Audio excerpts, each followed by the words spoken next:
Hello. First of all, Happy New Year. It is now officially 2022, and I can't think of a better way to start the year off. After 10 years since the series wrapped and 20 years since the series began, we see the Harry Potter cast come back together in the special entitled Back to Hogwarts. We all still look better than we do in the epilogue, which is great. Like, we've made it in before that. This special has so many incredible things, and in this video I'm going to break everything down, going through the 17 best moments. So from number 17 to number 1. These could be funny moments, touching moments, interesting moments, and even shocking moments. If you haven't watched it yet, there are going to be spoilers in this, so there's your warning. Now, let's get the video started. Number 17, Hogwarts Letters and the Hogwarts Express. We'll start with how the special began. We see Emma Watson, who played Hermione, Robbie Coltrane, who played Hagrid, and Matthew Lewis, who played Neville, get their Hogwarts letters inviting them to the 20th anniversary. I loved how cinematic this part of the special was, and seeing Emma walk on platform 9 3/4 was magical. On the train, she's then reunited with Bonnie Wright, who played Ginny, and Ivana Lynch, who played Luna. It was the perfect way to start the special off. Number 16, Harry shooting his shot with Bellatrix. We see Helena Bonham Carter, who played Bellatrix, and Daniel Radcliffe, who played Harry, reunite. And it's interesting to say the least. We see them hug, touch each other a lot, and even make a joke about them snogging. We're snogging down here. Get over it. Then, when they're sitting together, Helena brings out a picture of the autograph Dan signed for her while filming, and we see that Dan took his chance to shoot his shot.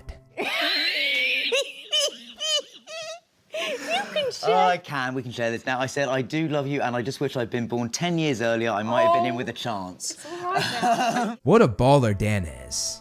Number 15, Ron and McGonagall's dance. One of the funniest scenes in the series is when Ron danced with McGonagall, and hearing the background of how it was filmed makes it even funnier. Maggie's right in the middle, and she says, right, I'm going to teach you to dance. Of course, she picks Rupert. Rupert then talks about how he had never danced with a woman before. Weirdly, I felt quite self-conscious about it. I didn't really know. I'd never danced with a lady before, so it was kind of a very new thing. The kid's 14 and he knows how to get a laugh. It's great. Then, the thing that makes the scene even better is the fact that the Phelps twins who played Fred and George embodied their characters in real life as they messed with Rupert, who they really did see as their younger brother. They kind of convinced me before we filmed it that there was this whole dance routine planned. We were like, oh, do you know your steps? Eh? No, you know, the routine. Like, we've all been doing a routine for the past 6 weeks or something like that. Just trying to build the pressure. Just outstanding. Number 14, Hermione enters the Great Hall. Seeing Emma walk into the Great Hall all these years later was incredible, but the fact that they topped it off with the same music they used for this scene in the film makes it even better.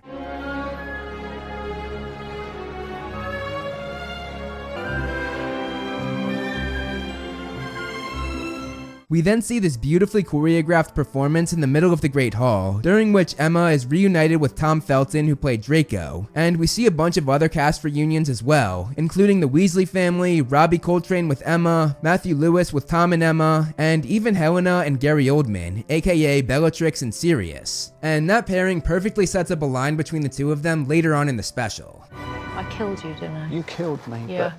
I'm sorry. Number 13, Harry and Sirius's reunion.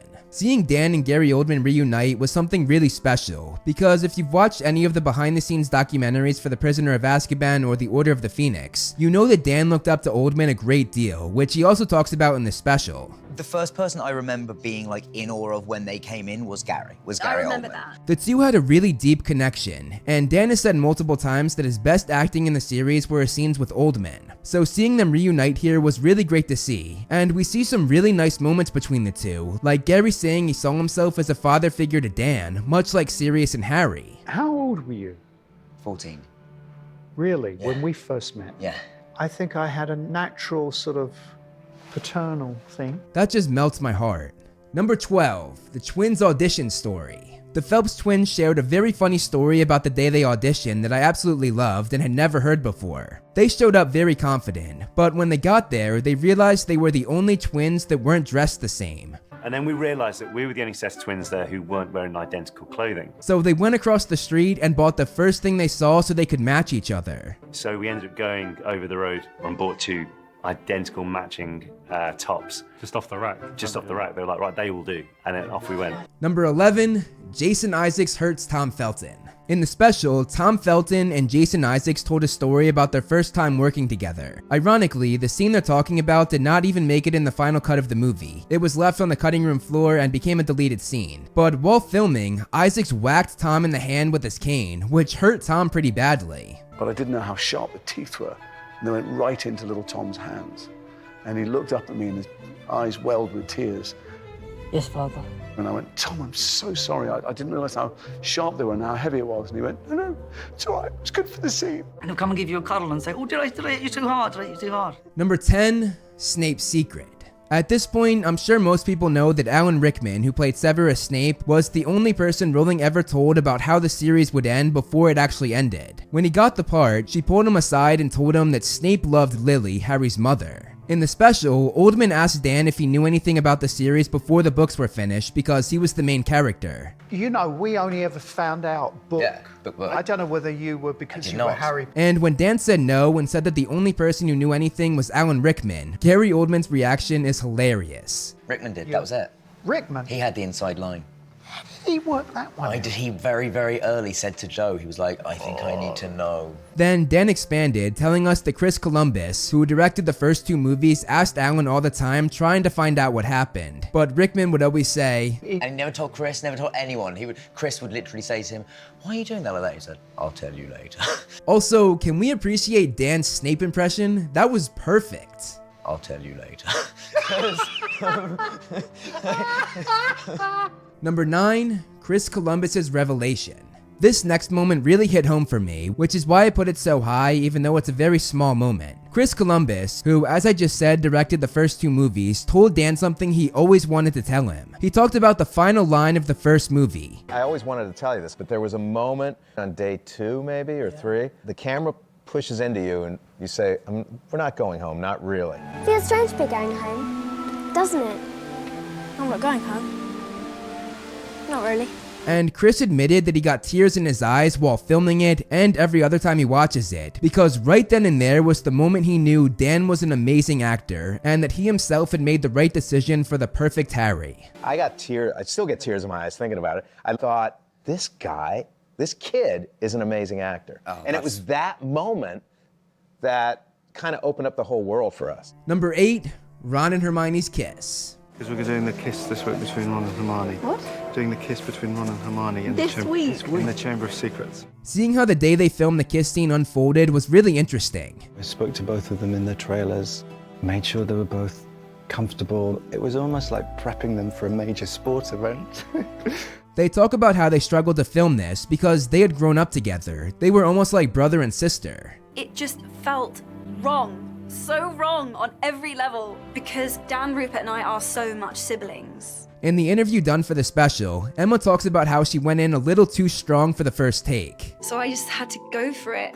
Taking no prisoners. I needed like momentum into the kiss in order to do it. And Rupert's, I could almost on that first take, I saw Rupert's face explode with surprise because he thought it's only the first take. And hearing Rupert talk about it all these years later is absolutely hilarious and it's just the icing on the cake. I think I blacked out. I just remember your face getting closer and closer to mine. Every time you talk about this, you make it sound like an actual horror show in your head. It wasn't that bad, I know. Number 7, where it all began and where it all ended. This special showed us some footage that had never been released before, and it showed Dan, Rupert, and Emma on the first day of set right before they started filming. They then transitioned to their final day on set, which is a really crazy comparison. They go over their final take, which was jumping onto a mat, which in itself was a beautiful metaphor for jumping on to the next part of their life and being done with Potter. It was such a metaphor for what was actually happening. We had to like jump onto a mat basically to travel into another world. They then showed the trio crying and holding each other after it was over, and we had seen this before, but hearing them talk about it 10 years later makes it even more special. All 3 of us were like utterly devastated. Number 6, the man behind the Dark Lord. Voldemort is my favorite character in the Harry Potter series, and finding out how the man behind Voldemort, Ralph Fiennes, went about playing the Dark Lord was really interesting. We find out that Rafe played Voldemort as though he wasn't human, but rather as the essence of evil. And he even talked about finding the voice for the character, which really shows how great of an actor he is. The sort of snake-like whispered, husky, something that I suppose a sort of whispering voice, breath on the breath. Harry Potter, come to die. Rafe had never opened up this much about playing the Dark Lord, so I'm so happy the special took a look at this. Number 5, Hermione almost left the series. One of the most shocking things revealed in this reunion was the revelation that Emma Watson almost left the series after the 4th film wrapped, which to my knowledge had never been disclosed until now. One thing that David and the studio spoke to me about was Emma is not sure she wants to come back to do another Potter. Emma admitted that she was lonely at times, especially with all of the fame she had garnered. The fame thing had finally hit home. In a big way. Both Dan and Rupert said they never asked her about this, but in the special, we see Rupert talk to her about it for the first time. You considering pulling out? I never really spoken to you about this. During the conversation, Rupert admitted that he had a lot of the same feelings as Emma, which is quite fascinating and sort of a shame that they didn't talk about it all those years ago, because they could have helped each other. It just didn't really occur to us that we were all kind of probably having similar feelings. Luckily, Emma decided to stay, and she said she made this decision on her own. No one had to convince her to stay on for the 5th movie and the rest of the series, and she said a big reason for choosing to stay was because of the fans, which is absolutely amazing. Number 4, Tom Felton and Emma Watson. There's a whole segment in the special about Emma and Tom's relationship. Emma and I have always loved each other, really. It's no secret that Emma had a crush on Tom from the beginning. She's talked about it a lot over the years. But here we get the inside scoop from both Emma and Tom themselves. Emma talks about how she would come in every day and see if Tom's name was on the call sheet. And if he was, it was immediately a good day for Emma. Tom admits that he was 3 years older than Emma, so he always looked at her like a little sister, which made him very protective of her. I became very protective over her. Yeah, I've always had a soft spot for her. And that continues to the day. The two shared how they were able to open up to each other more than anyone else on set. I think really the truth of it was Tom was the one that I could often be more vulnerable with. There's always been something that's like, I don't know, a kinship. But they made it very clear that nothing happened with them romantically. Nothing has ever happened romantically with us. Emma's final words on the subject will probably make a lot of people wonder if that's true though. We just love each other. That's all I can say about that. Number 3, the fallen cast members. There are so many Harry Potter cast members that have passed away since the series wrapped, and this special took a moment to pay tribute to all of them. So many people that we both thought would be around for much longer than they have been, like Helen and Alan and Richard and... Yeah. They had a segment for Richard Griffiths, who played Vernon Dursley. His passing was the one that has affected me most because he was generous with knowledge. He was just like wanted to share everything with you. John Hurt, who played Ollivander. Helen McCroy, who played Narcissa Malfoy. She taught me a lot. See, I can't even say it. It was a real treat to work with her. Richard Harris, who played Dumbledore. And Alan Rickman, who played Snape. Alan Rickman never talked to me like I was a child. He always took my thoughts and opinions very seriously, which I was always very touched by. And they then show 23 others on the screen, paying tribute to the 28 cast members that have passed away.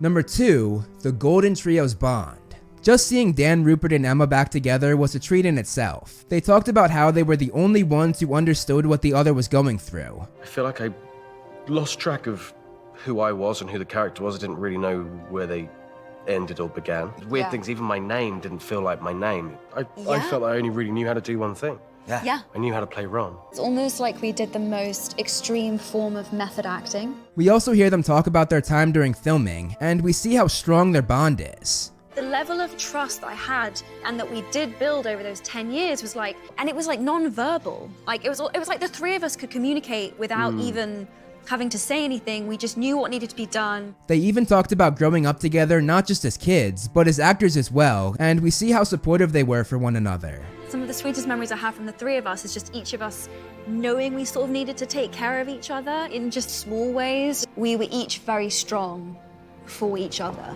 And finally, number 1, Ron and Hermione. This is one of the most touching moments in the special, and you really feel the bond that Emma and Rupert share. I try not to get emotional. It feels like you're like a pillar of my life. Rupert then says the sweetest things, and I really felt like Ron was talking to Hermione. It's a strong bond that we'll always have, and we will always be part of each other's life. The two then hold hands as they tear up, and then they get up to hug one another. And if that wasn't enough, Rupert then tells Emma that he loved her. I love you. Man, that really hits home. That is, in my opinion, the best moment in the entire special. And this moment ends in the perfect way as Rupert says, as a friend. Just to be clear for everyone watching. But it's true. There's so much love.